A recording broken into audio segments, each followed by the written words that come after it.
Harambee! Neno hili si hivyo. Mambo ni matatu. Ladies and gentlemen, allow me to begin this video by asking you this important question. It's a very, very important question. How do you think the Luo nation will vote in 2027? Do you think the Luo nation will vote for two-term? Or do you think the Luo nation will vote for one term? Or do you think because Raila Odinga will not be on the ballot, the Luo nation will abstain from voting? I'm asking that question because something shocking happened yesterday. Honorable Felix Oduor Jalang'o, the Lang'ata member of parliament, was yesterday heckled, booed, and humiliated in Nyakach, Katito. Nyakach is my own constituency in Kisumu County when he tried rallying support for William Ruto's two-term. Jalang'o had attended the burial of one of our friends, Maurice Ryan, who is one of the entertainment experts here. And from the crowd, and it's clear from the crowd that the crowd did not want anything to do with two-term. I want you guys to watch this clip. It's in Luo, but I know you'll be able to just listen to it. And let me just explain what happened. Jalang'o was trying to tell the residents of Nyanza to vote for William Ruto for a second term because William Ruto has brought developments. And he gave the case of Homa Bay.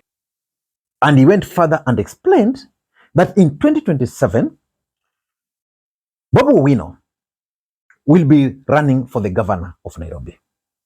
And when he mentioned that, at least people were happy. And then after Babu Owino, in 2027, Babu Owino will serve for one term. And then in 2032, Babu Owino will be a presidential candidate. And then in that 2032, Jalang'o, will be running for the Nairobi gubernatorial seat. But the truth is, at the mention of William Ruto's two-term, the chant of one term rented the air. Watch. Enusiepna William Samoei Ruto. Kung'eyo kaka tich tire Homa Bay. King'eyo kaka tich tire Homa Bay.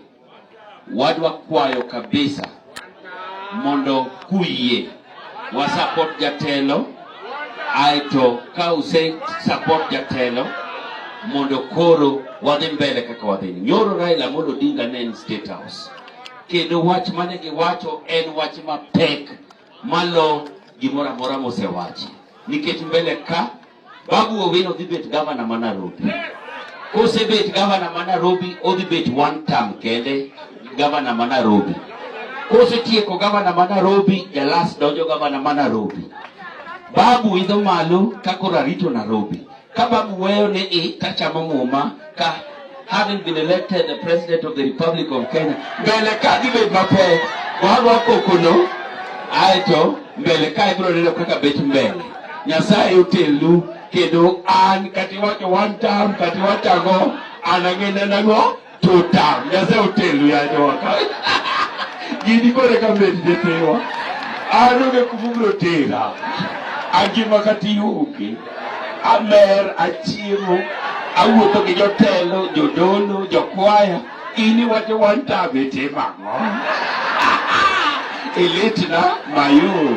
Koro kele uru makundi ni. Ladies and gentlemen, in this video, I want us to analyze and ask ourselves several questions about that particular incident of heckling of Felix Oduor Jalang'o.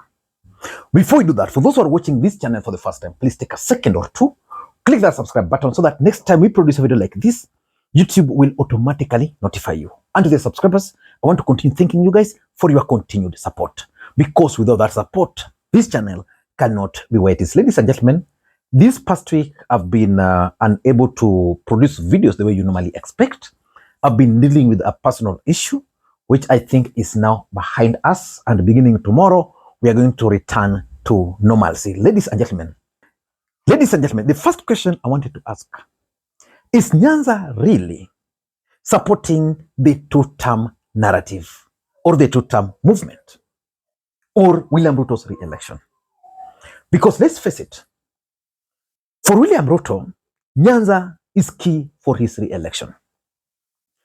As we speak, Mount Kenya has left. And if Mount Kenya will vote against him, it would mean William Ruto will be losing from his basket around 4 million votes, which he got in the last election. He's going to lose that. So for him, he must compensate for that loss from somewhere. His only options are three: Somali, Nyanza, Luo Nyanza in particular, because the other side of Nyanza will go with Matiang'i fully, and the Luo nation. Is Nyanza really supporting the two-term narrative? I don't know. Maybe you could help me answer that question. Because for me, if you were to ask me, yes, they support it, but only 60% of the people of Nyanza are supporting the two-term movement. That one, if you were to go outside there and randomly ask people who they will support, 60%. But is 60% enough for William Ruto?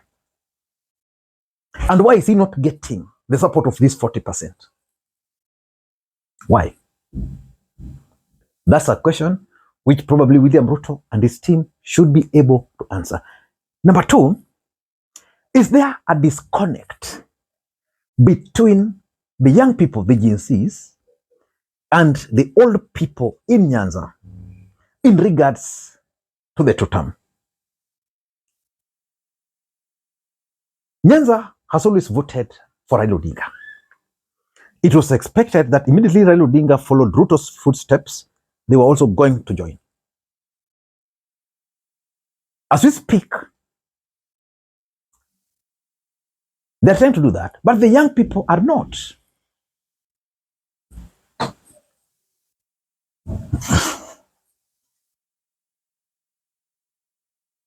The young people are not.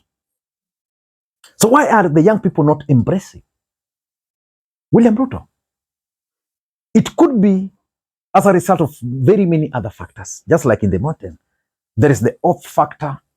There is also, the young people don't, the old people would say, okay, we had that oath, which is creating historical oath, which is creating friction between the Kikuyus and the Luos. And therefore, because of that, because the Kikuyus are opposing Ruto, now the Luos are supporting, or the Kikuyus are opposing Ruto because the Luos are supporting. For them, they can play that kind of politics. But the young people, they don't. What was the oath? The oath, as I heard it then, was to say for those of us from the mountainside that the presidency will not go beyond Mount Kenya. It will not go especially to the Luo nation. Oh my God, this is Wamera, you know? Yes. And that's the disconnect. The young people are not feeling, for example, this government. What policies is the government applying in Nyanza which can persuade the young people? They don't see. So how will they correct that disconnect? That's my second question. My third question, which is very, very important. Will Raila Odinga's support for William Ruto automatically translate to the Luo nation supporting William Ruto in Nyanza? Luo Nyanza in that in particular. I'm asking that question because I'm not so sure whether Raila Odinga can today command the Luo young people, the Luo Gen Zs, the way he commanded our generation. That he can say, left, the young people wamefuata huko, the Gen Z wamefuata huko, right, Gen Zs wamefuata huko. Is it possible?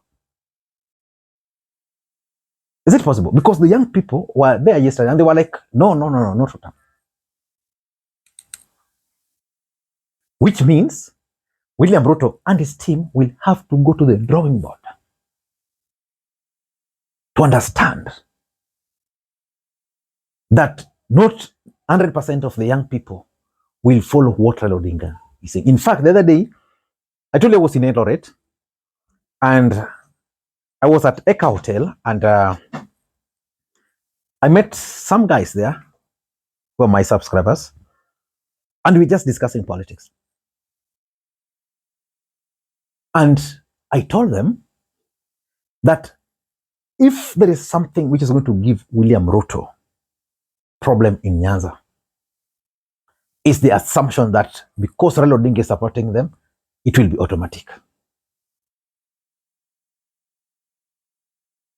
That's something which they'll have to figure out. The fourth question, is there something which Ruto and Raila are doing correctly or incorrectly for the young people in Nyanza? Because so far, I'm yet to see anything done by the government which can persuade the young people in Nyanza in particular to support him. Because the demands of the young people are very clear. What are they demanding? They are demanding for employment. You can't say that because Raila and Ruto are working together, now the young people are from Luo Nyanza are getting employed. Because for them, that's very key. You can't say that.